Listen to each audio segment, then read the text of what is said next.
Bago tayo magsimula, ipopromote ko lang. Aking mga power bracelets, available po ito sa Shopee at sa TikTok. But most of my power bracelets are available sa Shopee. So, lahat po yan ako yung gumagawa. Meron tayong mga protection bracelets. So, this is a combination of fire agate and lucky red string, which I have been using for more than 4 years na. And then, meron tayong dalawang klase ng obsidian evil eye. We have the smaller version, which is the 6mm bead and the 8mm bead. This is good for warding off negative energies around you. And of course, yung mga evil eye. And then, we have the anti-evil eye bracelet. So, para to sa mga anti-inggit, ganyan, sa paligid nyo. And then, also, we have the selenite evil eye. So, the good thing about this is, multi-purpose na siya. Kini-cleanse na niya yung energies around you. And also, yung mga kasama niyang bracelets, cleansing and recharging as well. So, just like this one. Ayan. And then, we have other bracelets for other intentions and manifestations.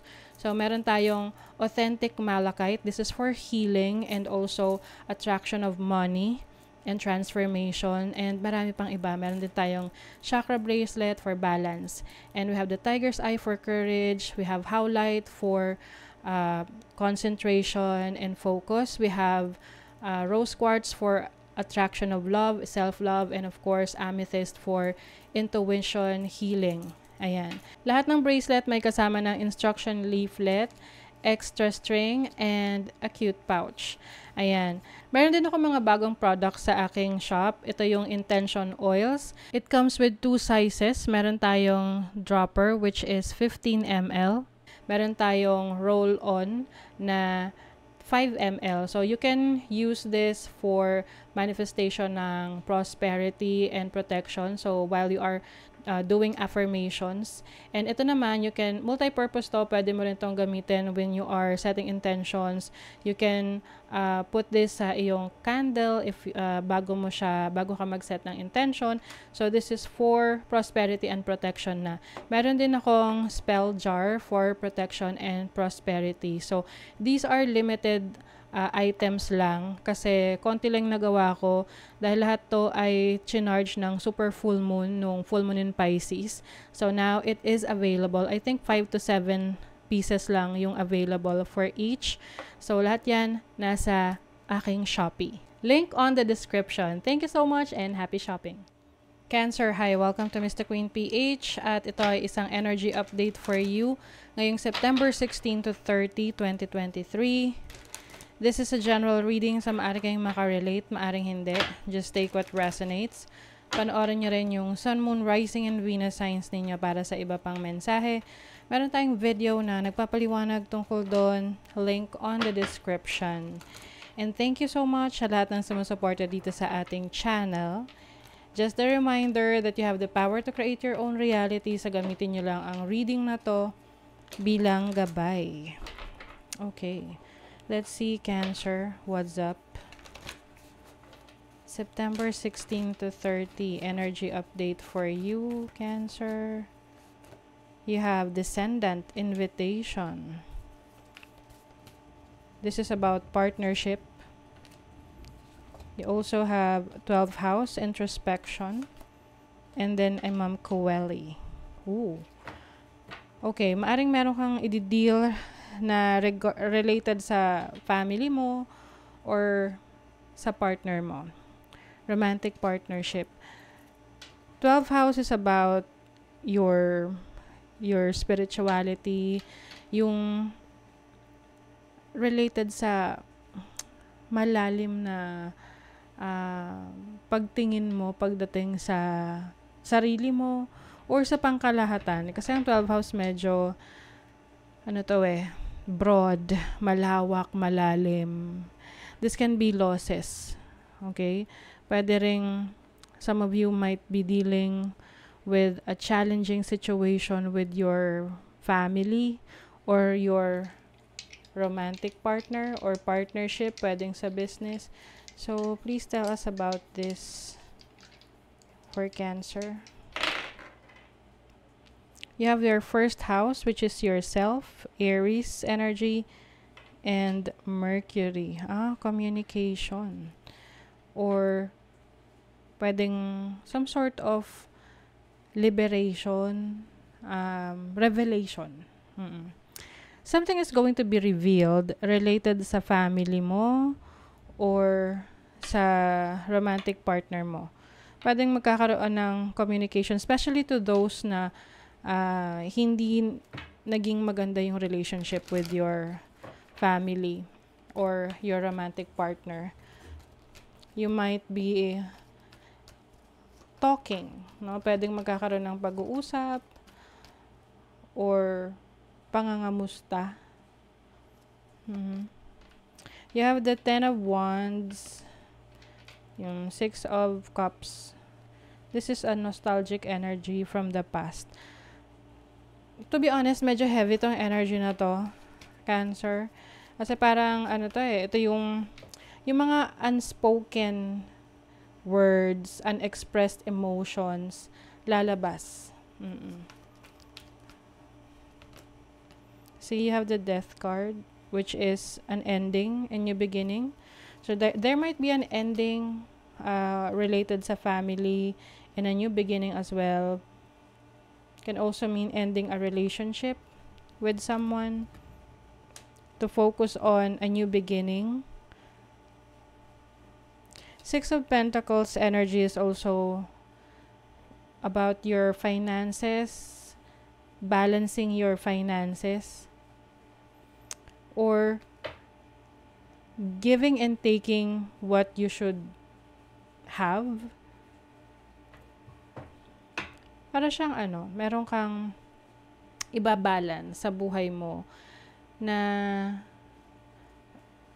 pwedeng isa yun sa nakakapagpabigat ng pakiramdam mo because you feel na hindi mo naman kailangang pasanin pero pinapasan mo. So, pwede tong responsibilities mo sa family, sa parents mo. Parang feeling mo mag-isa ka lang kasi.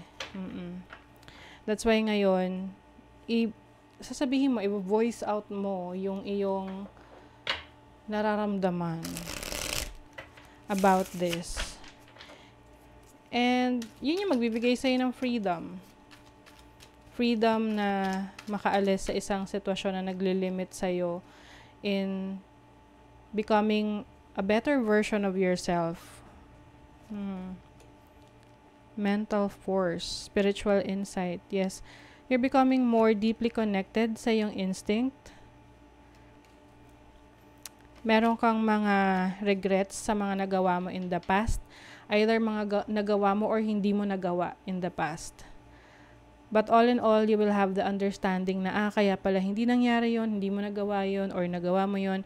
It is because you were meant to do something different. And merong achievement dito, merong mastery. Some of you are going to achieve a goal, yung goal na matagal mo nang gustong ma-achieve. Dahil mas magpo-focus ka on your power, staying on power.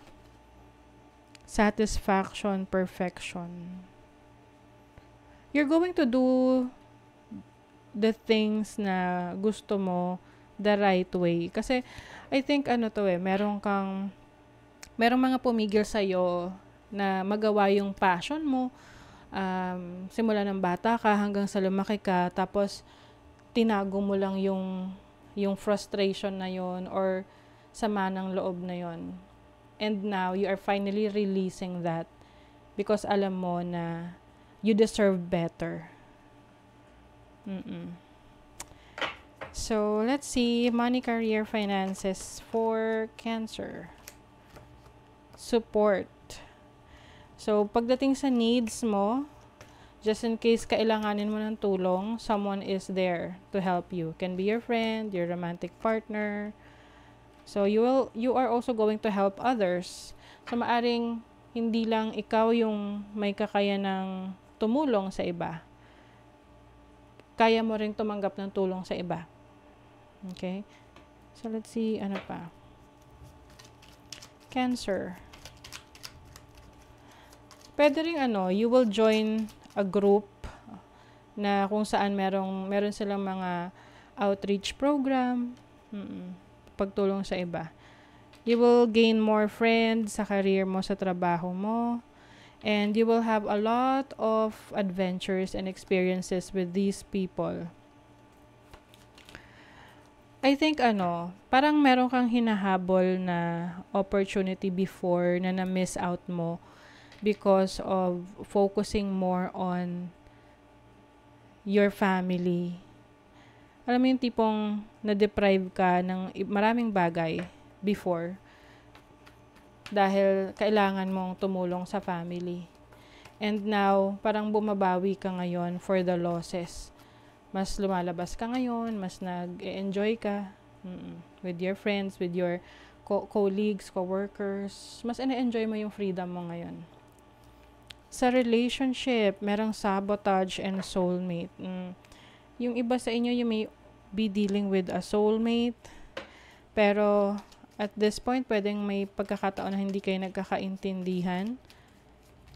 Pwedeng related to sa yung pride, mataas ang pride ng isa. Possible rin na may money issues dito or time issues na hindi nabibigyan ng sapat na oras at panahon kaya nagkakaroon kayo ng problema. But eventually, you will sort things out. Merong mag-open up dito, may kipag-usap, aayusin yung problema, is-settle, and eventually you will understand each other. Kasi I'm sensing someone na nasa relationship pero pareho kayong breadwinner, pareho kayong malaki yung responsibilities na naka-assign sa inyo, sa family nyo, kanya-kanya yung family. So that's why you really need to talk and be more open sa person nyo para mag-work itong relationship. Okay? So, that is your reading, Cancer. Kung nagustuhan nyo ito, naka-resonate kayo, mag-comment kayo dyan, like, share, subscribe, para lagi kayong updated sa ating mga readings. Thank you so much, Cancer. See you again.